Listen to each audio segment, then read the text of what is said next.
Good morning बच्चों। आज हम लोग फिजिक्स में गति के जो 3 समीकरण होते हैं v बराबर u plus a t, s बराबर u t plus half a t square और v स्क्वायर बराबर यू स्क्वायर प्लस 2as, इस तीनों को गति के समीकरण से कैसे प्राप्त करेंगे इसको देखा जाएगा। लेकिन ये प्राप्त करने के लिए यानी ये सिद्ध करने के लिए आपके पास ग्राफ के मेथड से भी होता है और ग्राफ मेथड से अलग भी होता है। तो यहाँ जो आपको पढ़ना है वो ग्राफी विधि से ही इन तीनों समीकरण को आपको प्राप्त करना है। तो इस तीनों समीकरण में आप देख लीजिए, पहला है v बराबर यू प्लस ए टी, दूसरा है s बराबर u t plus half a t square और तीसरा है v स्क्वायर बराबर यू स्क्वायर प्लस 2as, अर्थात इसको ऐसे भी लिखा जाता है 2as बराबर v square minus you square, जहाँ u क्या है वस्तु का प्रारंभिक वेग, v क्या है t समय पश्चात वस्तु का जो अंतिम वेग होगा यानी वस्तु का जो वेग होगा वो है, और a क्या है उस वस्तु का जो एक समान त्वरण है वो a है, और s क्या है t समय में वस्तु द्वारा तय की गई दूरी है। तो इस तीनों समीकरण को हम लोग ग्राफी विधि से देखेंगे। तो इन तीनों समीकरण में आप देखो बेटा, त्वरण तो तीनों में है। पहले वाले में क्या है, वेग है, समय है, ठीक है। तो यहाँ पर जो पहला प्रूव करने के लिए होगा वो वेग समय संबंध के लिए समीकरण प्राप्त करेंगे, और यह है v बराबर यू प्लस ए टी। तो आपके परीक्षा में या फिर ये जो तीनों समीकरण हैं ये एक साथ तो नहीं आते हैं, लेकिन कोई एक समीकरण आपको प्रूफ करने के लिए दिया जाता है ग्राफी विधि से।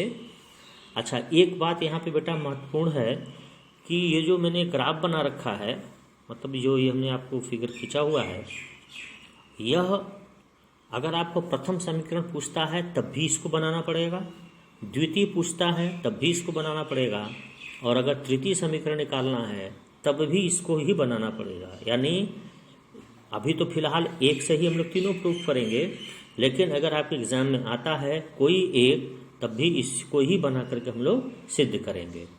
अच्छा, अब यहाँ पर देख लेते हैं इस ग्राफ में क्या क्या है। देखिए, नीचे जो आपका समय अक्ष है यानी एक्स अक्ष है, हमने यहाँ पे समय ले रखा है सेकेंड में, ऊपर वाई अक्ष में वेग ले रखा है मीटर प्रति सेकेंड में, और इस ग्राफ को जरा देखते हैं। देखिए, इधर समय पढ़ेंगे और इधर वेग है ऊपर की तरफ। तो चलिए सबसे पहले t बराबर 0, t बराबर अगर 0 है तो उस वस्तु का वेग कितना है, a पर है यानी OA है, OA, और ये किसके बराबर है, u के। यानी शुरुआत मैंने आपसे कहा प्रारंभिक वेग क्या होता है, t बराबर 0 पे जो वेग होगा यानी स्टार्टिंग जो वेग होगा वही प्रारंभिक वेग होता है। तो देखिए u क्या है, वस्तु का प्रारंभिक वेग, और इस u को किसके द्वारा निरूपित है, OA के द्वारा। ये देख लीजिए OA के द्वारा, और साथ ही साथ ये OA CD के भी बराबर रहेगा, ये आगे आप समझ लेंगे। अच्छा, अब क्या है, जैसे t बराबर 0 वस्तु का प्रारंभिक वेग u यानी वो A पर था। अच्छा, अब जैसे हम समय बढ़ाते गए, बढ़ाते बढ़ाते हमने समय t कर दिया यानी हम पहुंच गए c पर, तो हमारा वेग का जो ग्राफ है ऐसे बढ़ते बढ़ते कहाँ पे पहुंच गया, v पर। तो इस v पर वेग कितना होगा, तो हम लोग इसको यहाँ पर परपेंडिकुलर ड्रॉप करके देखते हैं। ये कितना दिखा रहा है, v, यानी वो हो गया OE, यानी इधर से हो गया BC। इसका मतलब है कि वस्तु का जो t समय पश्चात वेग होगा वह BC है, और वो किसके बराबर है, v के। यहाँ देख लीजिए, और OE के भी बराबर होगा। ये देखिए v क्या है, t समय बाद वेग अर्थात अंतिम वेग। a क्या है, a है वेग में एक समान त्वरण a के साथ परिवर्तन हो रहा है, वह a हो गया। यहाँ पर देख लो v जो मैंने बताया OE के द्वारा निरूपित, OE या ये ही BC के द्वारा निरूपित होगा। ये देखिए OE नीचे बराबर BC लिख दिए हैं। t क्या है, t वही समय OC के द्वारा निरूपित है या AD के द्वारा निरूपित होगा, क्योंकि देखो ये जो ग्राफ तो हमारा केवल यही आया है AB, फिर हमने यहाँ पे परपेंडिकुलर ड्रॉप कर दिया, फिर यहाँ पर इधर परपेंडिकुलर ड्रॉप किया, फिर यहाँ पे लंबवत ये परपेंडिकुलर ड्रॉप किया, और आप जानते हो कि ये इसके बराबर होगा, ये क्योंकि आयत बन रहा है, ये इसके बराबर होगा, ये इसके बराबर होगा, ये इसके बराबर होगा। अच्छा, अब जरा एक और भी देख लीजिए बेटा कि जैसे सी से ये पूरा बी तक कितना है, भी, यानी ये पूरा यहाँ से यहाँ तक भी है, और यहाँ से यहाँ तक कितना है, यू, तो इतना यू है, और यहाँ से यहाँ तक पूरा भी है, तो ये बी डी कितना होगा, भी माइनस यू, यानी भी माइनस यू बी डी द्वारा निरूपित होगा। अब आगे देखते हैं, तो ये बेटा पूरा मेंशन हो गया। तो जब, और एक चीज़ और भी जान लीजिए, अगर आप पहला समीकरण प्रूफ करोगे तब भी ये फिगर बना करके ये पूरा मेंशन करेंगे यहाँ तक, और अगर दूसरा समीकरण बनाएंगे प्रूफ करना होगा तब भी ये पूरा पूरा लिखेंगे यहाँ तक, ये नहीं लिखेंगे अभी। तीसरे में भी वही चीज़ करेंगे। अब प्रूफ यहाँ से शुरू होगा, यहाँ से। अब प्रथम समीकरण है, यानी आपका वेग समय संबंध के लिए समीकरण है, तो ये शुरू होगा। इतना तो सब में कॉमन रहेगा। उसके बाद दूसरा रहेगा, तो यहाँ पर आपको कल मतलब आगे बताएंगे ये कैसे करेंगे। तो चलिए, प्रथम के लिए हम लोग क्या करना होगा ये देखिए। अब हम लोग आते हैं त्वरण के सूत्र में।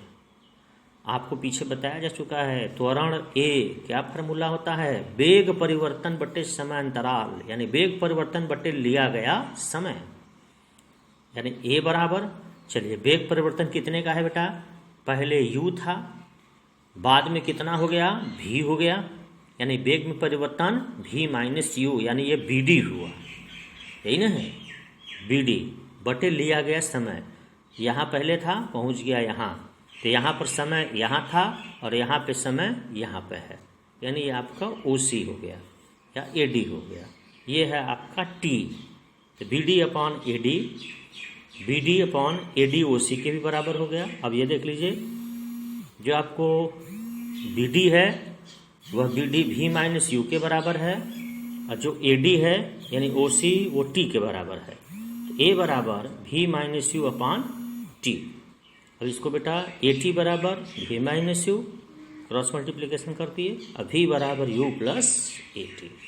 तो ये गति का प्रथम समीकरण, या इसको कहेंगे वेग समय संबंध के लिए समीकरण, ये सिद्ध हो गया। तो आप एग्जाम में ऐसे भी पूछ सकता है, गति का प्रथम समीकरण सिद्ध करिए, या ऐसे कह देगा ग्राफी विधि से वेग समय संबंध के लिए समीकरण प्राप्त करिए।